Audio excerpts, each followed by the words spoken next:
नमस्कार, मैं दीपक कुमार आप सभी का स्वागत करता हूं दादा डायलॉग में। दोस्तों, जी20 के मीटिंग के दौरान राष्ट्रपति महोदया जी ने जो डिनर पार्टी रखा था, उस डिनर पार्टी के बाद अब मोदी विरोधी दलों में बदहजमी शुरू हो गई है, या तो कह ले तथाकथित इंडी अलायंस में बदहजमी शुरू हो गई। यह मोदी विरोधी गैंग तथाकथित एक घमंडिया गठबंधन राष्ट्रपति महोदया के डिनर पार्टी को पचा नहीं पा रहे हैं। ऐसे तो ये सभी मोदी विरोधी दल पूरे जी20 की मीटिंग को ही नहीं पचा पा रहे हैं, क्योंकि लालू प्रसाद यादव ने यह कहा कि ये जो जी20 का मीटिंग हुआ है, इसमें देश के पैसे की बर्बादी किया है। इससे पहले नीतीश कुमार का एक बरबोला प्रवक्ता है नीरज कुमार, उसने भी इसी तरह का बयान दिया था कि जी20 का मीटिंग देश का समय का बर्बादी है। इसलिए पहले तो ये लोग जी20 को नहीं पचा पा रहे थे, अब जी20 के दौरान जो राष्ट्रपति महोदया जी ने जो डिनर पार्टी दिया, उस डिनर पार्टी का रिएक्शन यह हुआ है कि अब इन तथाकथित इंडिया अलायंस के अंदर बदहजमी शुरू हो गई है। और बदहजमी इतनी बड़े स्तर पे शुरू हुआ है कि इस डिनर पार्टी में शामिल 2 प्रदेशों के मुख्यमंत्रियों के खिलाफ जमकर साजिश रची जा रही है, भयंकर बयानबाजी हो रहा है। इन दोनों लोगों को इस तरीके से जलील किया जा रहा है कि ये लोग राष्ट्रपति के डिनर पार्टी में शामिल कैसे हो गए। और इनको जलील पता है कौन कर रहा है? इनको जलील कर रहा है कांग्रेस पार्टी। जी हाँ, और कांग्रेस पार्टी क्यों जलील कर रहा है? कांग्रेस पार्टी इसलिए जलील कर रहा है क्योंकि उसके अंदर एक बहुत बड़ा आग लगा हुआ है। और आग इस बात का लगा हुआ है कि इस डिनर पार्टी में, जिस डिनर पार्टी में 35 देशों का राष्ट्र प्रमुख शामिल था, देश के बड़े बड़े हस्ती शामिल था, उस डिनर पार्टी में कांग्रेस पार्टी का जो राजमाता है सोनिया गांधी, उनको निमंत्रण नहीं मिला था। और इसकी वजह से कांग्रेस शासित राज्यों के मुख्यमंत्रियों ने, सिर्फ सुखविंदर सिंह सुक्खू को छोड़ दिया जाए तो सभी ने इस डिनर पार्टी का बायकॉट किया था। लेकिन जो इस तथाकथित इंडी अलायंस का सबसे प्रमुख चेहरे के रूप में देखा जा रहा है, बिहार का मुख्यमंत्री नीतीश कुमार और पश्चिम बंगाल का मुख्यमंत्री ममता बनर्जी, इन दोनों लोगों ने इस डिनर पार्टी में शामिल हुई थी। और इसी कारण से कांग्रेस पार्टी के तन मन में आग लगा हुआ है। कांग्रेस पार्टी के नेता नीतीश कुमार और ममता बनर्जी के ऊपर हमला कर रहे हैं, लेकिन वह सुखविंदर सिंह सुक्खू के लिए कोई बयान नहीं दे रहे हैं। दरअसल राष्ट्रपति के डिनर पार्टी से इस तथाकथित इंडिया अलायंस में भगदड़ मचा हुआ है। और सबसे बड़ा भगदड़ तो बिहार की राजनीति में मचा हुआ है। बिहार की राजनीति में ऐसी खबर चलने लगी है कि क्या फिर से नीतीश कुमार पलटी मारेंगे। और ये खबर क्यों चलने लगी? दरअसल डिनर पार्टी में नीतीश कुमार जी ने प्रधानमंत्री के साथ अलग से 5 से 7 मिनट की बातचीत कर ली, और उनके बातचीत को इस तरह से देखा जा रहा है कि नीतीश कुमार फिर से इस तथाकथित इंडिया अलायंस से पलटी मार सकते हैं। और जहां नीतीश कुमार इस इंडिया अलायंस से बाहर निकला कि इस इंडिया अलायंस का वजूद खत्म हो जाएगा।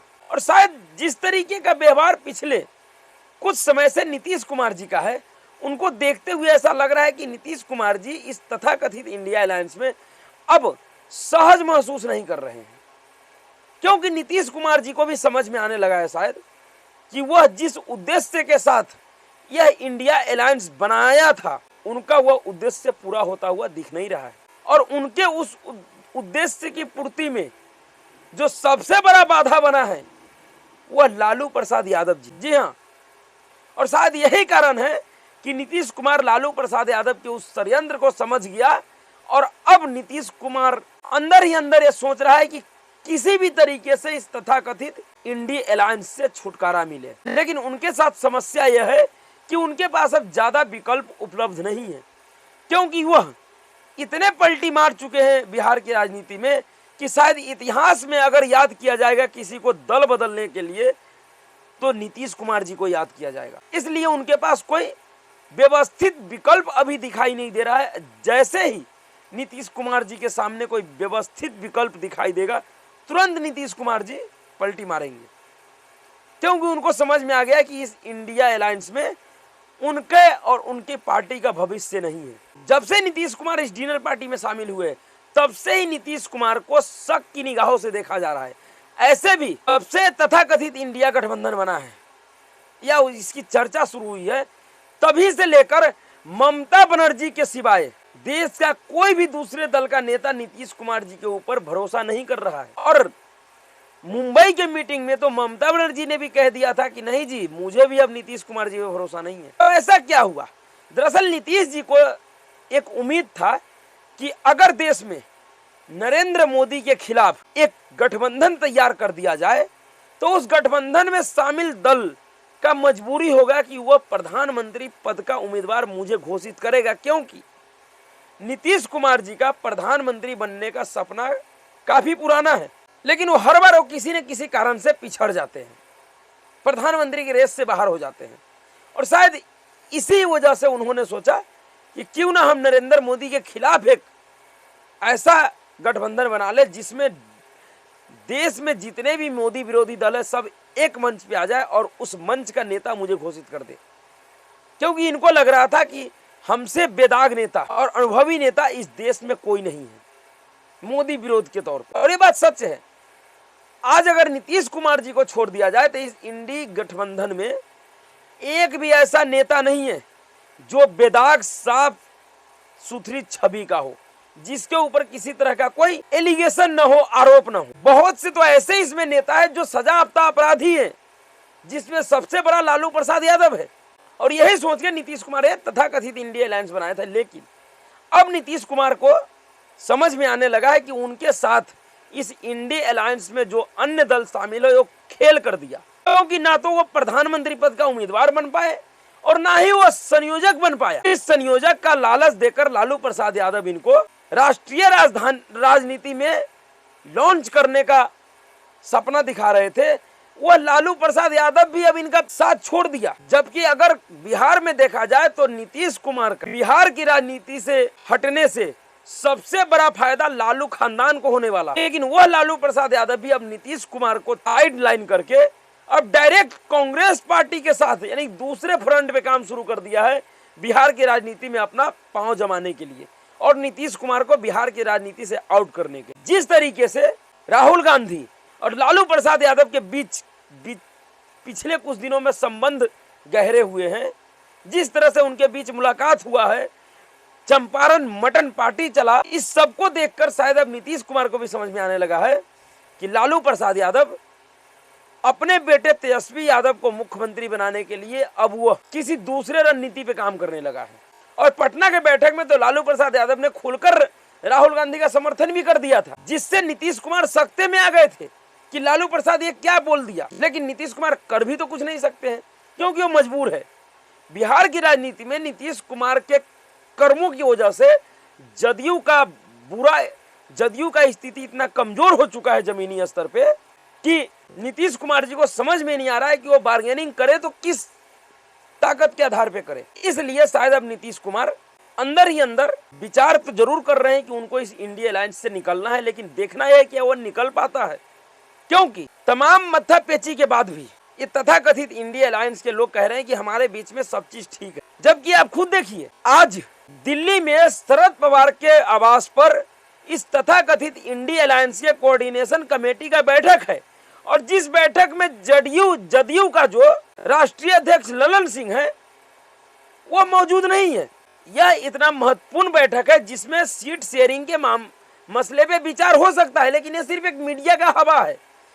कोई भी सीट शेयरिंग पे विचार नहीं होने जा रहा है अभी इस कमेटी में, क्योंकि इस कमेटी में जितने भी लोग हैं उनमें से कोई भी, शायद ही कोई ऐसा व्यक्ति, एक आध नेता है जिसके पास अपना पार्टी का फैसला करने का क्षमता है, वरना कोई भी ऐसा इसमें नेता नहीं है जिसके फैसले पे उसका पार्टी नेतृत्व मान जाएगा। और वो दो नेता, एक तो शरद पवार है और दूसरा तेजस्वी यादव है, जिसके फैसले पर उनकी पार्टी मानेगी। इन दोनों के छोड़ के इसमें कोई भी ऐसा एक नेता शामिल नहीं है जिनके फैसले को उनका पार्टी माने। तो फिर जिनके फैसले का कोई मतलब ही नहीं है पार्टी प्रमुखों के सामने, वह लोग सीट शेयरिंग पे फैसला कैसे करेगा।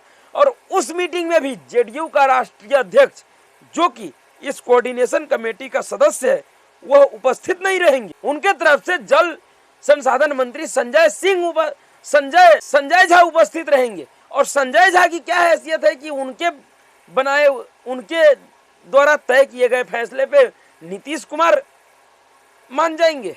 तो यह पूरा जो तथाकथित इंडी गठबंधन है, ये एक तरह से ऐसा खिचड़ी हो गया है जो कभी पकेगी नहीं। चूल्हा पर चढ़े चढ़े ये जल जाएगी, लेकिन ये पकेगी नहीं ये खिचड़ी।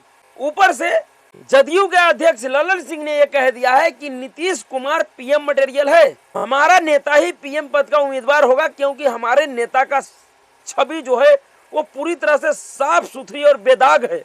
अब देखिए, कोऑर्डिनेशन कमेटी में अभी सीट शेयरिंग का तो फैसला नहीं हुआ, लेकिन प्रधानमंत्री पद के उम्मीदवारी पे हर एक नेता के लोग अपने अपने पार्टी प्रमुखों का नाम पे दावा ठोक रहे हैं। तो वही दूसरी तरफ ममता बनर्जी के ऊपर अधीर रंजन चौधरी ने डिनर पार्टी में शामिल होने पे हमला बोल दिया।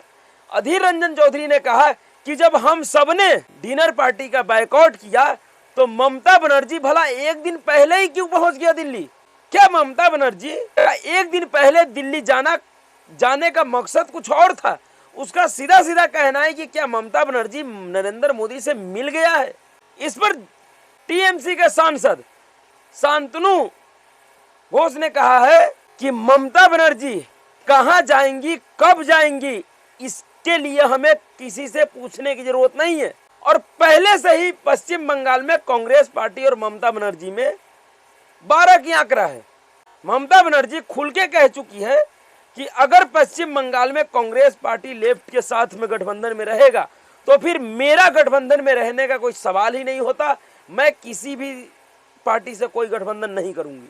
इसके बाद एक और बड़ा घटना हुआ है जो इंडिया गठबंधन के अंदर भूचाल लाएगा आने वाले कुछ दिनों में। दरअसल लालू यादव के खिलाफ लैंड फोर्ड जॉब मामले में केंद्रीय गृह मंत्रालय ने सीबीआई को मुकदमा चलाने की अनुमति दे दी है, जिसके बाद अब सीबीआई लालू प्रसाद के खिलाफ राउज एवेन्यू कोर्ट में मुकदमा चलाएगी। और संभव है कि 2024 के चुनाव से पहले लालू प्रसाद यादव एक नए केस में जेल चले जाए। तो इस तथाकथित इंडी अलायंस का जो राह है वो इतना आसान नहीं है जितना दिख रहा है, जितना बताया जा रहा है।